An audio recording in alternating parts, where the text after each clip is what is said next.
Alright, তো কিছুদিন আগে আপনারা আমাদের দেখেছেন রিমলো নামের একটা ব্র্যান্ডের স্মার্ট ওয়াচ রিভিউ করতে, এবং সেটা আমরা কিন্তু বলেছিলাম যে বাজেট রেঞ্জে বেশ চমৎকার ভ্যালু অফার করছে উইথ বাংলা সাপোর্ট। তো ওইটার সাথে আমাদের আরেকটা প্রোডাক্ট এসেছিলো, সেটা হচ্ছে রিমলোর এই TWS। তো TWS আপনারা আমাদের চ্যানেলে রিভিউ দেখেন না, সঙ্গত কারণেই দেখেন না। তবে অনেকেই আবার প্রশ্ন করেন যে মানে কথা বলার জন্য বা টুকটাক মানে ইউটিউব ভিডিওস অ্যান্ড স্টাফ দেখার জন্য মানে একেবারে বাজেট রেঞ্জে কোন ধরনের TWSগুলো বা কোনগুলো ভালো হবে। তো এটা যখন আমাদের কাছে আসে তখন আসলে এটার ডিজাইন দেখে আমার কাছে অ্যাপলের নকফি মনে হয়েছিল, ইভেন ল্যানিয়ার্ড লাগানোর এই জায়গাটাও পর্যন্ত। বাট এটার সব থেকে বেস্ট পার্ট যেটা, তা হচ্ছে এটার প্রাইস। এটা মাত্র 950 টাকার একটা TWS, এবং এটার সাথে আপনারা 6 মান্থসের অফিসিয়াল ওয়ারেন্টিও পাবেন। তো এই 950 টাকায় আসলে আমরা কি পাচ্ছি বা কী কী পাচ্ছি না? Well, first of all packaging, এবং এটা একেবারেই নর্মাল প্যাকেজিং। এখানে আপনারা বেশ কিছু ফিচার্স অ্যান্ড স্টাফ দেখতে পাবেন, ভেতরে কিছু অ্যাক্সেসরিজ রয়েছে, যার মধ্যে কিছু ইয়ার টিপস পাবেন এক্সট্রা। এটা বেসিক্যালি দুটো কালারে আসে, একটা হচ্ছে ব্ল্যাক অ্যান্ড হোয়াইট। তো TWSগুলো হাতে নিয়ে প্রথমে আমার কাছে যে জিনিসটা ফিল হয়েছে তা হচ্ছে এগুলো আসলে 950 টাকার ফিল আমাকে দিচ্ছিল না। স্পেশালি সাদাটা, এটার যে সারফেস, এটা আমার কাছে বেশি ভালো লেগেছে। এবং এটা মানে যখন আপনি খুলবেন এবং বন্ধ করবেন, এই হিঞ্জটা কিন্তু বেশ শক্তপোক্তই লাগে, এবং এখানে একটা মানে সাটল ম্যাগনেটিক একটা ফিল রয়েছে, এটা টাচ করে লেগে যায়। সো এই ফিলটা বেশ ভালো। আর তাছাড়া এটা খোলার পরে আপনারা দেখতে পাবেন এখানে কানেকশনের কোনো বাটন নেই, এবং এটার আশেপাশেও কোথাও বাটন নেই, জাস্ট এখানে একটা টাইপ সি চার্জিং পোর্ট রয়েছে। সো এটা খোলার সাথে সাথেই আপনার ফোনের সাথে কানেক্ট করার জন্য আপনি যদি সার্চ করেন ব্লুটুথে, সেটা পেয়ে যাবেন।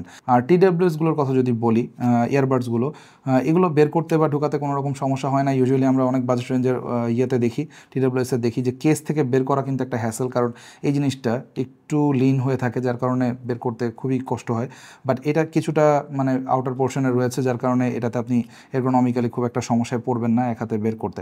আর এটা বের করার পরও আপনি আরেকটা জিনিস ফিল করবেন, সেটা হচ্ছে এটা মানে এই ইয়ারবাডসগুলো, এটা কিন্তু আপনাকে 6 আওয়ার্সের ব্যাটারি লাইফ দেবে, বাট এটা খুবই লাইট ওয়েট। সো আপনি যখন লং টাইম পরবেন, এবং আমার মতো যারা এই কানের ভেতরে রাবার ঢুকিয়ে রাখলে অনেক বেশি ফিটিং হয়, তাদের জন্য এটা কিন্তু ভালো একটা অপশন, বিকজ এটা আপনাকে খুব বেশি হেভি ফিল করাবে না যখন আপনি কানে পরে আছেন। তো এই জিনিসটা ভালো লেগেছে এটার ফিজিক্যাল অ্যাপিয়ারেন্সের কথা যদি বলি। আর এর যে ইয়ার টিপসগুলো, এগুলো বেশ এরগোনমিক এবং সফট, সো এটাও খুব একটা সমস্যা করে না। মানে আমি কিন্তু পুরো এন্টায়ার যেই কমপ্লিমেন্টগুলো দিচ্ছি প্রত্যেকটাই আসলে প্রাইসের উপর ডিপেন্ড করে, এবং এই প্রাইস সেগমেন্টে আমরা QCY-এর কিছু ইয়ারবাডস দেখি, TWS দেখি, যেগুলো আসলে আরেকটু প্রাইসি, বাট সেগুলোতে কিন্তু মানে এটার মতো বিল্ড কোয়ালিটি আমি পাইনি সত্যি বলতে। সো এই জিনিসটা আমার কাছে ডেফিনেটলি বেটার লেগেছে, যদিও বিল্ড কোয়ালিটির সাথে IP রেটিংও একটা ম্যাটার এখন, কারণ অনেকেই আসলে জিম করার সময় বা রানিংয়ের সময় ইয়ারবাডস ইউজ করে। বাট এটার বক্সের মধ্যে লেখা রয়েছে যে এটাতে আপনি ইজিলি ওয়ার্কআউটের সময় পড়তে পারবেন, বাট কোনো IP রেটিং পার্টিকুলারলি রয়েছে কিনা এরকম কোনো ইনফরমেশন বক্সেও আমি পাইনি, আর ইন্টারনেটেও খুব একটা খুঁজে পাইনি। সো এই জিনিসটা নিয়ে আমি অত বেশি কনফিডেন্ট না। বাট এটাতে আপনি কিন্তু ইয়ার ডিটেকশন পাবেন, সো আপনি যখন এটা কান থেকে খুলবেন তখন আপনার মিডিয়াটা পজ হয়ে যাবে, আবার কানে লাগালে এটা প্লে হবে। এছাড়া ব্লুটুথ 5.3 রয়েছে, কানেকশনে কোনো রকম সমস্যা আমি পাইনি ওরকম। তো এইসব দিক থেকে ঠিকঠাক ছিল। বাট সব থেকে ইম্পর্টেন্ট ব্যাপার যেটা সাউন্ড কোয়ালিটি, তো এটাতে আমি বেশ কিছু ইউটিউব ভিডিও কনজিউম করেছি, এবং অন্যান্য মিডিয়া অ্যাপে দেখলাম যে এটাতে মানে বেসটা অনেক বেশি প্রোনাউন্সড, এবং ভোকাল মিড যেটা, সেটাও আপনি অনেক বেশি ফিল করবেন। বাট এটাতে যে জিনিসটা মিসিং লেগেছে আমার কাছে তা হচ্ছে ট্রেবল। বাট আপনি যদি বেসটা অনেক বেশি পছন্দ করে থাকেন, সেক্ষেত্রে ডেফিনেটলি এটা আপনাকে মানে মোটামুটি এই প্রাইস রেঞ্জে সার্ভ করবে। আর এই ধরনের বাজেট রেঞ্জে TWS অনেকে কিন্তু কথা বলার জন্য মানে ইউজ করে থাকে।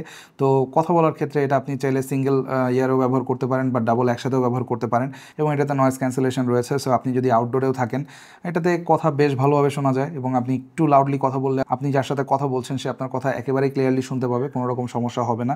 আমরা এটা সিঙ্গেল ইয়ার বা ডাবল ইয়ারের দুটাতেই দেখেছি, এবং কথা মোটামুটি বেশ ভালোই ছিল। তবে সাউন্ড কোয়ালিটির ক্ষেত্রে যেটা বললাম, আপনি যদি ট্রেবল একটু পছন্দ করে থাকেন এবং একটু রাম্বলটা বেশি পছন্দ করেন, সেই ক্ষেত্রে আমার মনে হয় না এটার সাউন্ড কোয়ালিটি আপনাকে খুব বেশি মেজ করবে। তো এই জায়গাটা বাদে সত্যি বলতে এটা বেসিক টুকটাক কাজের জন্য, লাইক আপনি মিডিয়া কনজিউম করছেন ইউটিউবে বা ভিডিওস দেখছেন, অনেকে পডকাস্টের জন্য ইয়ারফোন ইউজ করে, তো তাদের জন্য আমার মনে হয় এটা মোর সুইটেবল, কারণ এটাতে ডায়ালগ বা মিড রেঞ্জটা বেশ শার্প, এবং বেসও রয়েছে প্রপার। বাট এটাতে ট্রেবলের অনুপস্থিতি ডেফিনেটলি আপনি ফিল করবেন কানে দেওয়ার সাথে সাথে। তবে আপনারা যারা গেমিং করে থাকেন তাদের জন্য আমার মনে হয় না এটা খুব বেশি সুইটেবল হবে, বিকজ এটাতে লো লেটেন্সির কোনো ফিচার নেই। এটাতে আপনি ডেফিনেটলি টিপিক্যাল যে 5.3 যে লেটেন্সি সেটাই পাবেন। সো গেমিংয়ের জন্য এগুলো রিকমেন্ডেড থাকবে না। তবে 950 টাকা হিসেবে যদি জাজ করি, তাহলে এটার বিল্ড কোয়ালিটি বলেন বা ফিচার বলেন বা কথা বলার জন্য যে সাউন্ড কোয়ালিটি আমরা পেয়েছি, সেই হিসেবে এটা ডেফিনেটলি রিকমেন্ড করার মতো। বাট এগেইন আপনি যদি অনেক বেশি ট্রেবল কৌতূহল পছন্দ করে থাকেন বা গেমিংয়ের জন্য আপনি কোনো ইয়ারফোন খুঁজছেন যেটাতে আপনি ভালো লেটেন্সি পাবেন, সেই কাজগুলোতে এটা খুব একটা পারদর্শী হবে না। তো এই ছিল বেসিক্যালি রিমলোর এই IRT01 TWS-টা নিয়ে বিস্তারিত। হোপফুলি আপনারা একটা ক্লিয়ার আইডিয়া পেলেন যে এটা কাদের জন্য বা কাদের জন্য না। তো এটা যদি আপনারা কিনতে চান, ডিসক্রিপশনে বাকি ডিটেল থাকবে। আর ভিডিওটা ভালো লাগলে লাইক অ্যান্ড শেয়ার করবেন, ভালো না লাগলে কেন লাগেনি সেটাও জানাতে পারেন কমেন্ট সেকশনে। দেখা হবে পরবর্তী কোনো ভিডিওতে। টিল দেন, আল্লাহ হাফেজ।